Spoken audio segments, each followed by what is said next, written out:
কলকাতা হাইকোর্টের নির্দেশ মতো ৬৬টি সম্প্রদায়কে নিয়েই শুরু করতে হবে নিয়োগ প্রক্রিয়া। এই মর্মে নির্দেশ দিয়েছে আজ কলকাতা হাইকোর্ট।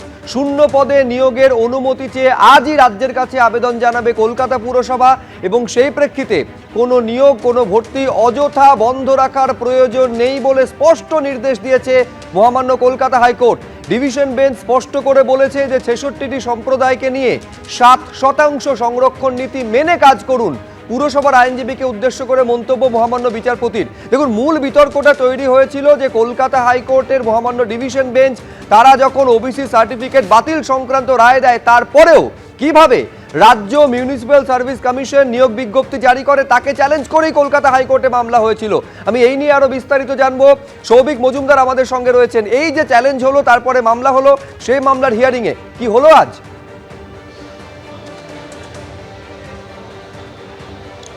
দেখো, প্রথমত তোমাকে বলবো যে মাননীয় বিচারপতি কৌশিক চন্দ্রের পর্যবেক্ষণ হচ্ছে যে এই অযথা অর্থাৎ কলকাতা হাইকোর্টের তরফ থেকে ডিভিশন বেঞ্চ যে রায় দিয়েছে, তারপরে সেই রায়ের প্রেক্ষিতে কোনো ধরনের নিয়োগ প্রক্রিয়া বা কোনো ধরনের ভর্তির প্রক্রিয়া সেটাকে বন্ধ রাখা, স্থগিত রাখার আদৌ কোনো প্রয়োজন নেই বলে কলকাতা হাইকোর্ট মনে করছে। তার কারণ কলকাতা হাইকোর্টের ডিভিশন বেঞ্চের তরফ থেকে 2024 সালের 22শে মে যে নির্দেশ দেওয়া হয়েছিল, সেই নির্দেশে বলা হয়েছিল যে 2010 সালের আগে পর্যন্ত যে ৬৬টি সম্প্রদায় যারা ওবিসির আওতায় ছিল, সেই ওবিসির আওতায় থাকা ৬৬টি সম্প্রদায়কে নিয়ে কোনো ধরনের নিয়োগ প্রক্রিয়া বা কোনো ধরনের ভর্তির প্রক্রিয়া সংগঠিত করতে কার্যত কোনো সংস্থার এবং কোনো সরকারের কার্যত কোথাও কোনো অসুবিধা নেই। ফলে সেই রায়ের পরেও কেন এভাবে আটকে রাখা হচ্ছে বা কেন কোথাও গিয়ে ভর্তির প্রক্রিয়া আটকে যাচ্ছে, কোথাও গিয়ে নিয়োগ প্রক্রিয়া আটকে যাচ্ছে, সেই প্রশ্নও কিন্তু মাননীয় বিচারপতি কৌশিক চন্দ্র তুলেছেন। এবং তার পাশাপাশি তিনি যে নির্দেশ দিয়েছেন, সেই নির্দেশে স্পষ্ট করে বলা হয়েছে যে আজকেই কলকাতা পুরসভার তরফ থেকে তারা সরকারের কাছে আবেদন জানাবেন অনুমতি চেয়ে যে ৭৪টা যে শূন্যপদ রয়েছে, সেই শূন্যপদের নিয়োগের জন্য তারা অনুমোদন চাইবেন এবং সেই অনুমোদন আসার পরে কার্যত যত দ্রুত সম্ভব সেই দ্রুততার সঙ্গে এই নিয়োগ প্রক্রিয়া সংগঠিত করতে হবে। এটাই কিন্তু আজকের কলকাতা হাইকোর্টের নির্দেশ। এর পাশাপাশি তোমাকে বলবো যে মাননীয় বিচারপতি কৌশিক চন্দ্রের পর্যবেক্ষণ হচ্ছে যে এই মামলার ক্ষেত্রে তিনি দেখতে পাচ্ছেন যে মিউনিসিপ্যাল সার্ভিস কমিশন এবং তার পাশাপাশি কলকাতা পুরসভা তারা কিন্তু একে অন্যের ঘাড়ে দোষ চাপাচ্ছেন।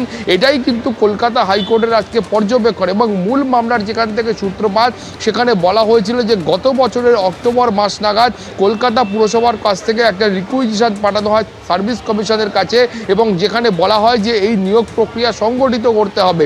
এবং তারপর মিউনিসিপ্যাল সার্ভিস কমিশনের বক্তব্য হচ্ছে তারা কলকাতা হাইকোর্টের যে নির্দেশ ছিল, সেই নির্দেশের প্রেক্ষিতে এই মুহূর্তে তাদের কি করণীয় আছে তার ক্ল্যারিফিকেশন চেয়ে তারা কলকাতা পুরসভাকে ফের চিঠি পাঠান।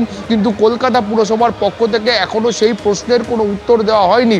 এরপর তুমি জানো যে আবার যে 140টা সম্প্রদায়কে অন্তর্ভুক্ত করে 3রা জুন অর্থাৎ এবছরের 3রা জুন সরকারের পক্ষ থেকে যে নোটিফিকেশন করা হয়, এবং তারপরে সেই নোটিফিকেশান এসে মিউনিসিপ্যাল সার্ভিস কমিশনের হাতে পৌঁছয় এবং তারপরে তারা কিন্তু ফের পুনরায় এই নিয়োগের জন্য বিজ্ঞপ্তিটি তারা প্রকাশিত করেন 13ই জুন।